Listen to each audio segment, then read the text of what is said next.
Seat. So, ladies and gentlemen, if we could have a seat. We do apologise for the delay, but it just makes it more fun, I think. Right, okay. My name's Gavin Collery. I have the honour of being the founder of the Melbourne Mining Club out of Australia. And you might have heard that there's a smaller event of this called IMARC in Australia. I happen to be the IMARC ambassador for that. So that's why I'm here today as your chair for this session, right through to the end of this session. First of all, I'd like to acknowledge our very generous sponsors who've been with us today. There are too many for me to mention, but throughout the afternoon, you'll see them displayed on our various signs, and we thank them very much. Also, as we know, safety is of paramount importance in the mining industry. So if for some reason that we're asked to leave the area, there will be the appropriate actions, and we'd move, as we do in the mining industry, in an orderly, safe manner. So that covers that area of it. I'd like to start now with our very first panel, and the subject here is a Saudi Arabia workshop on mining law, updates and challenges. Is the government an enabler or competitor? Our moderator for this session is Fatima Al-Shamari, and Fatima is a journalist and news anchor. Ladies and gentlemen, would you please welcome Fatima to the stage, and she will introduce her panelists. Thanks, Fatima.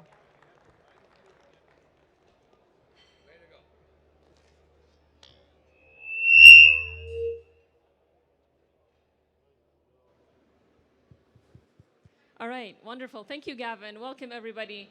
I'm Fatma Fahad, and it is a pleasure for me to be here today with everyone. And I would like to go ahead and call on our panelists for this session. Please, Mr. Ahmed Al-Bag'awi, Vice President of Studies at SIDF, join me. And Mr. Abdurrahman Al-Blushi, Assistant Deputy Minister of Mining Enabling at the Ministry of Industry and Mineral Resources. Mr. Peter Leon, please join us, partner at Africa Chair Herbert Smith Freehills, and Mr. Jeffrey Steiner, Chairman at Canada Saudi Business Council. Welcome everyone with me. Welcome. Now I know you can do better than that for them. Let me hear it. Put your hands together. Thank you. Wonderful. Mr. Peter, perhaps I'll start with you.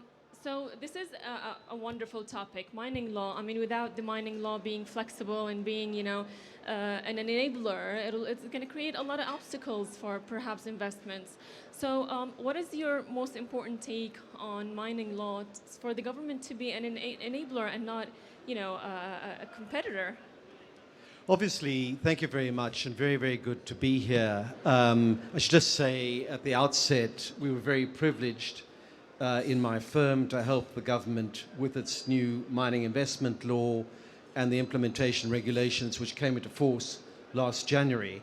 But the topic this afternoon is extremely important. Is the government a competitor with the mining industry given the influence of the Sovereign Wealth Fund, or is it an enabler for mining in Saudi Arabia? And my answer to that is, first of all, government is an enabler. And why do I say that? Because what Saudi has done with this mining investment law and the implementation regulations is really follow international best practice. The government talked to the World Bank, they talked to us, and what they put together is a world-class, in my view, mining regime for a number of reasons. One is the whole process has been completely depoliticized, so there's very little administrative discretion. The government has outsourced licensing to ESNAD, which is effectively an independent agency which acts as a sort of minerals commission. There are strict time limits for the making of licensing decisions. The criteria that the administrator has to follow has to be objective. The government has set up a world-class online open access mining cadastre, which is best in class. There is recourse to international arbitration, subject consent by the ministry. I think that does need to be fixed. The one comment I would make, and the panel with some of us have talked about it, maybe there is a need for more of a one-stop shop, because although the ministry advised by ESNAT, makes the licensing decisions. Other ministries are also involved, like the Environmental and Water Affairs Ministry, and that can delay the process. But by and large, I mean, in Saudi Arabia, you'll now get an exploration license within 60 to 90 days and a mining license within 120 days, which is pretty remarkable by international standards. So I think, all kudos to creating the right enabling environment for mining, talking to experts around the world, and talking to the minister last night. One of the things I picked up, the view is this isn't good enough, we need to go even further. So I think that's very encouraging. Wonderful. Thank you, Mr. Peter. Mr. Al-Baghawi, perhaps I'll jump to you.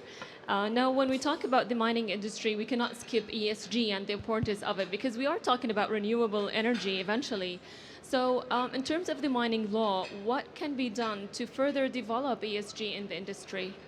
Thank you, Fatma. That's a very good question. I think the best way to enhance anything is to find a very good example that you really find aspiring and build on top of it. And I'm very inspired, myself and all my colleagues at the Saudi Industrial Development Fund, on what has been done by the Ministry of Industry and Minerals. And they really did a fantastic leading by example by bringing everybody in collaboration. They brought the private sector, local stakeholders such as the Ministry of Finance, the Ministry of Labor, the private sector, and internationally they brought the World Bank, they brought the ICMM and many others to come up with an amazing amendment of a mining policy that is really world-class. This focused on making ESG a minimum operating requirement, not just something like a point of differentiation. If we look at, for example, governance, now the foreign companies can own their investments 100%. If you look at the social aspect, they require that you have a plan for the community, for the social impact from day zero, not to wait until the late stages of the project. And I really loved how they really wanted to bank on technology. Banking on technology really helps in mining that you reduce the variability. And this is so important to make sure that you have high efficiency, high productivity, and safety is a high-class standard. No human errors, you focus on what really matters, and you make sure that no waste in cost and material. So in SIDF, how did we follow this fantastic example?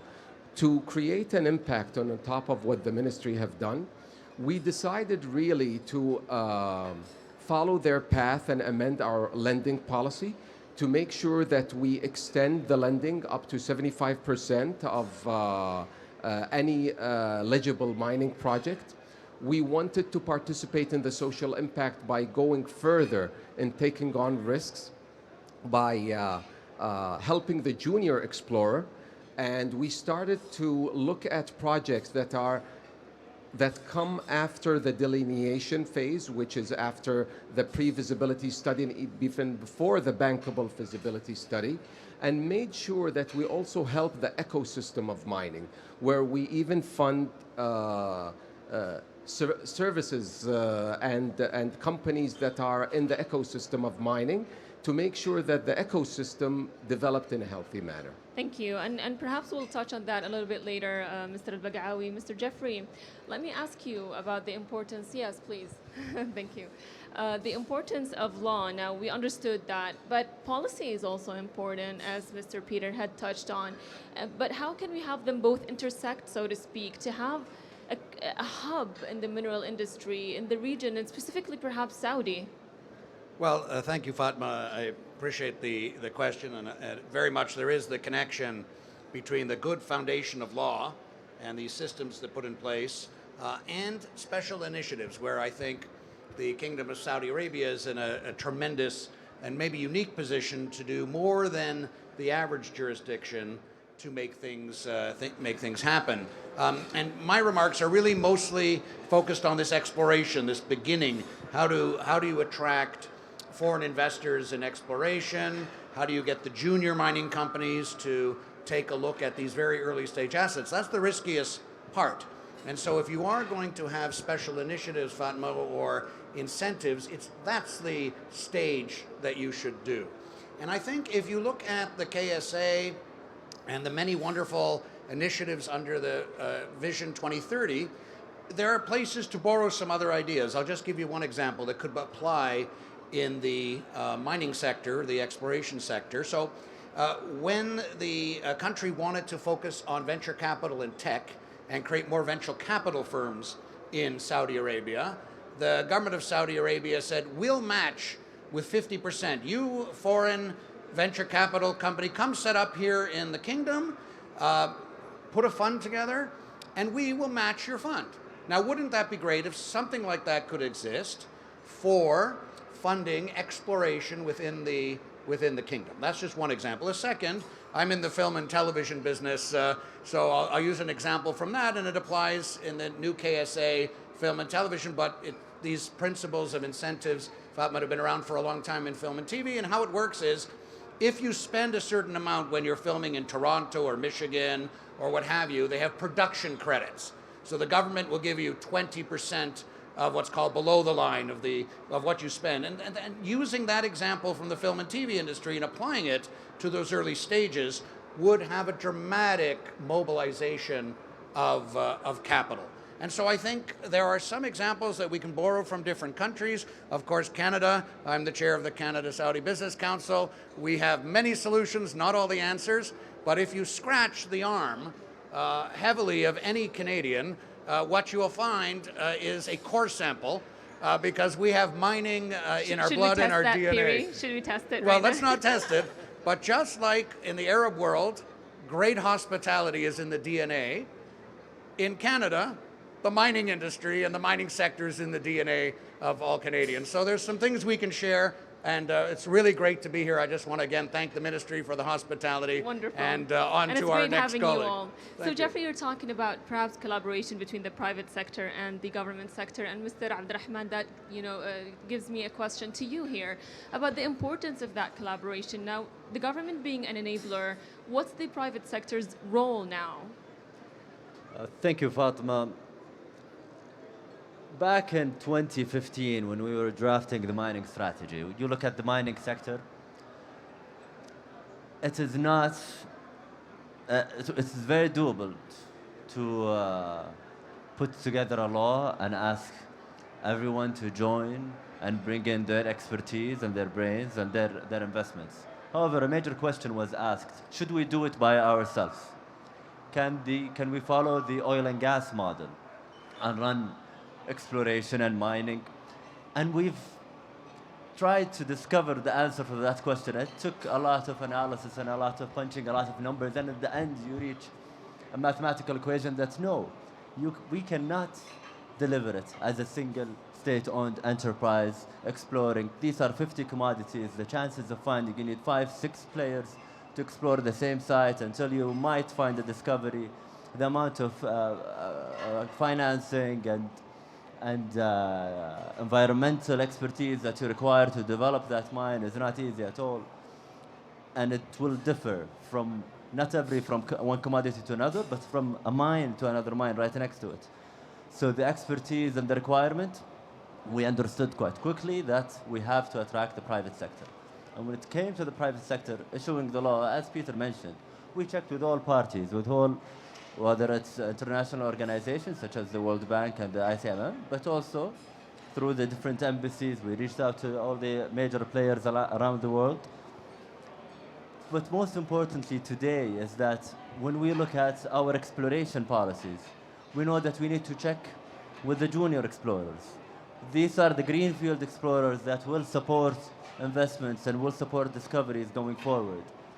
Checking with the major companies is helpful, but for the major development. Our target segment today is the junior explorers. And yes, we are exploring putting incentives in place to support and match that drilling activities, the lab testing activities, and we want it to be in kind. We wanted to not only support discoveries, but also support our services industry and build a more sustainable services industry here in Saudi. Wonderful. Thank you for that take. And I do agree with you, Mr. Abdurrahman, about the importance of the juniors in this industry and perhaps even women's role in this industry. Perhaps we'll see more and more of them contributing. Mr. Peter, let me get back to you. Now, you did emphasize about how the government in Saudi Arabia is indeed an enabler with a few perhaps obstacles. But let me ask you, what do you think could happen to give progress in this, the law of mining in Saudi Arabia, and have it, move forward and be even more smoother? Well, there are a couple of points. One is the suggestion I made about creating a one-stop shop for licensing so that the process is fully joined up, which doesn't exist at the moment. The second comment I would make is that recourse to international arbitration should be automatic, it should not be discretionary. But let me make a slightly different point, because the other question we have this afternoon is whether or not the government is a competitor as opposed to an enabler. And obviously the issue there is the role the Public Investment Fund plays in the general economy and its ownership of a major mining company. My answer to that is the government has thought about that, and I've discussed this with Abdul Rahman, for example. The whole, which we haven't discussed, the whole project or the process the government's embarked on to auction exploration licenses is extremely unusual in the mining industry, because although sometimes mining licenses are auctioned, exploration licenses almost never auctioned. And I think it's not because the government needed the money, certainly not. I think it's because the government wanted to open up the industry and follow a transparent, objective process where companies have to be pre-qualified and they then go into the auction process. And already 2 exploration licenses, one for Kanagia and the other one for Damar, have been announced. They were announced this afternoon, but they actually happened last year. And there are going to be another 6 auctions in the next 6 months. So I think that shows the government is really trying to say to the global exploration industry, come to Saudi Arabia, take part in this auction process. We're not going to try and dominate the industry, and the most successful, best qualified bidder will win the auction. And that's pretty unusual by any standards. I don't think I may be wrong, I don't think there's any mining jurisdiction anywhere in the world which has done this. They've certainly done it, some countries like Kazakhstan and Mongolia have done it for mining licenses, but not for exploration. Wonderful. Now, that being said, Mr. Peter, Mr. Jeffrey, let me ask you about some of the laws that are implemented and perhaps obstacles that could face those laws and how to overcome those obstacles? Well, thank you, Fatima. I can give you one example. In a number of countries, Turkey comes to mind, but we seem to have what I'm about to say in the kingdom as well. Before the 2017 initiative, before the new Mining Act, quite a few of these exploration licenses were given to companies, families who were not in the mining business. So a construction company might have a mining license. And sometimes in Turkey, and I think I've heard here, those licenses weren't really worked very much. And when an exploration company, let's say a Canadian junior that has several million, they want to invest here, they come and talk to these license holders, these non-mining license holders. They say, well, give me $1 million and I'll give you the license and you can work it. And that doesn't work at the exploration level. So there's a role, I think, this obstacle for the government, the different parts of the government, to find a way to rationalize these pre-existing licenses that are out there, not necessarily to wipe them out, but to find a way to make those projects move forward. And if you think about it from a foreign investor's point of view, what do you definitely want to have in another country? You want to have a local partner. So already you have built into this situation, which isn't perfect, you have a local Saudi company, a local Saudi family that could be the partner of the foreign mining junior. What a perfect solution. But getting rid of that idea that, hey, I have this exploration license, you must give me $1 million on the barrelhead. No, the money needs to be put into the ground, and somehow the government needs to encourage that solution. The second area and the last area, I'll be brief, that there is an incredible way to remove obstacles, is to think about the mining industry clearly as an export industry. So your Exim Bank here in Saudi Arabia, when a mine is developed and you go along it, obviously a lot of that's going to be exported. So I think the Exim Bank of Saudi Arabia, which is relatively new, should get involved. But the opportunity is also to connect with other Exim banks. So if you take the Canadian Export Bank, Export Development Canada, I was on the board for 10 years, providing and funding investors from Canada into Saudi exploration and into the Saudi mining company, we would get export development to finance the Canadian side. You get Exim Bank of Saudi to finance here, and you have a partnership that can work together.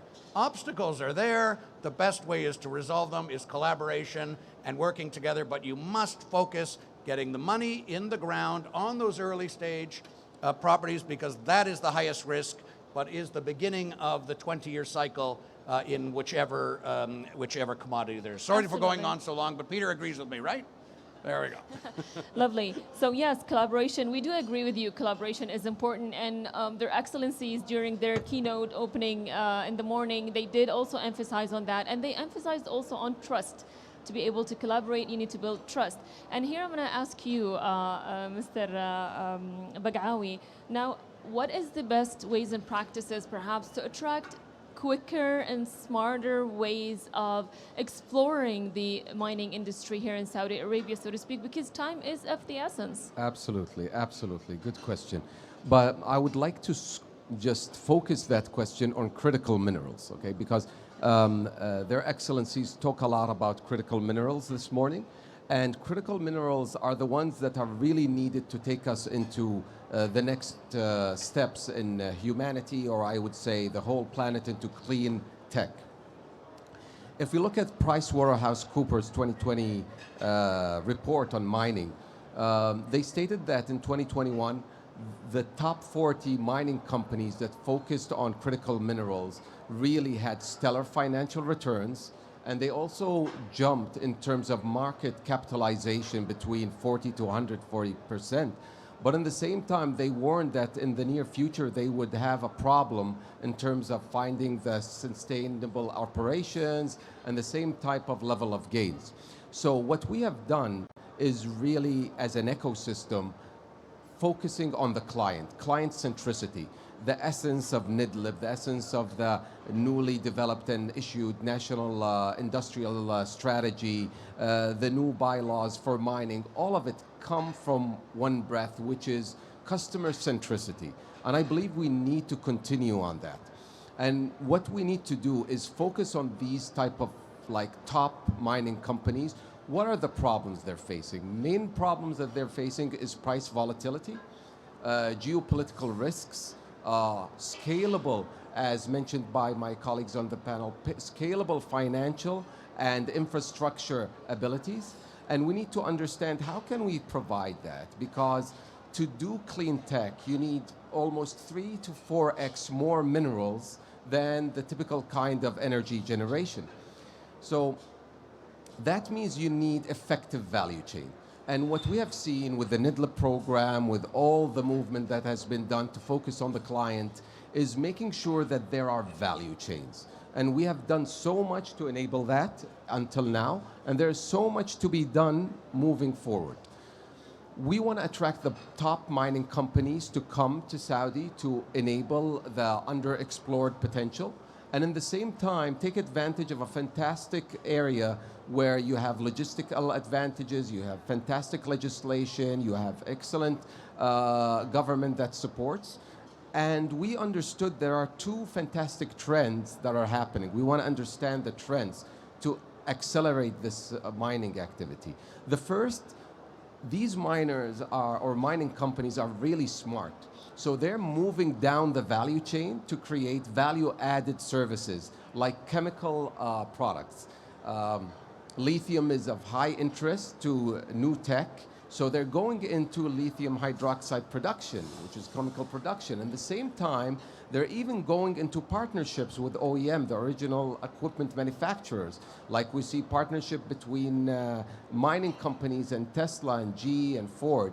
We're very fortunate and proud that today we have Sear, we have Lucid, we have so many different companies that jump-started a new venture in our economy. And we are very confident that in the future that we will see these kind of miners being attracted Wonderful, and that's a really important point you touched on, Mr. Al-Baghawi, and I guess that brings me to you, Mr. Blushi. I wanted to ask you about, and pick your brains about, what are your ideas of attracting explorers into the industry and have them interested? Well, I believe, first of all, mining is not a new industry, so we don't need to recreate the wheel. We've learned a lot from our partners from this region. We've learned a lot from South Africa, of course. We got the minister from South Africa. We learned a lot from the Australians and the Canadians. They've gone through this. We were lucky enough to be the latest entrant into the mining sector. Take advantage of all the expertise, right? Absolutely. So we've learned from all the mistakes and all the successes that all the countries have done. Yes, Peter, working with him, building that law, he's seen all these other issues.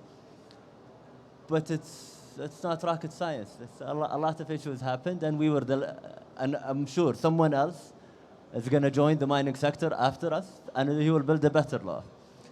Now we're thinking about how to continuously improve our jurisdiction.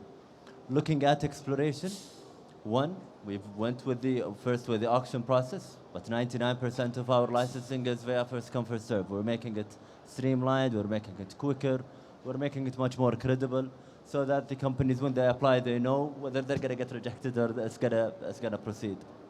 We're working with an incentive scheme. We're building an exploration incubator for our local juniors, so that they can continue with sustainable investments from the kingdom. And we teach our geologists how to take these risks. We marry them with other Canadians. Now, tomorrow we have a matchmaking session. It's by invite only. We're bringing in 25 Saudi companies that are interested in investing in the mining sector. And we brought 25 junior companies from around the world, from the US, from Canada, from Australia, from South Africa. And these are companies that have found discoveries in the minerals that we are interested in. Now, going forward, we want to continue to hear back from these companies. We're also stress testing all the designs of the auctions to make sure that it fits our customers and it fits more money going into the ground rather than money going into the treasury. Wonderful, thank you for that. Now, Mr. Peter, I've started with you, and perhaps I'll conclude with you as well. We're, I think, running out of time already. Now, with all that being said, I would like to go back and ask you the same question I asked Mr. Baghawi about having a faster process of this all. How possible is it? A faster process? Yes. Of course it's possible, but obviously you've got to bear in mind that the licensing process, it doesn't just involve the mining ministry. It involves other ministries like water, environmental affairs, and today there's a huge emphasis, quite rightly, on ESG, environmental, social, and governance issues. And clearly, mining, in order to be effective, has to be sustainable. And you did emphasize a lot, Mr. Peter, on having all ministries involved to be communicated, I guess, and interconnected when it comes to the So that's my takeaway from this. I mean, I think it's my recommendation to the government is that they look at creating an effective one-stop shop for mining where the licensing process is fully joined up, because obviously this new law is very progressive, but is very new, and everybody's really testing the water. Clearly, the obligation on the ministry is to ensure that what they've put together actually works. And I think that could be a step in the right direction that I would recommend. Wonderful. Thank you, Mr. Jeffrey, Mr. Peter, Mr. Abdurrahman, and Mr. Al-Baghawi. Thank you, gentlemen, for your time. And thank you, ladies and gentlemen, for listening in and staying with us today.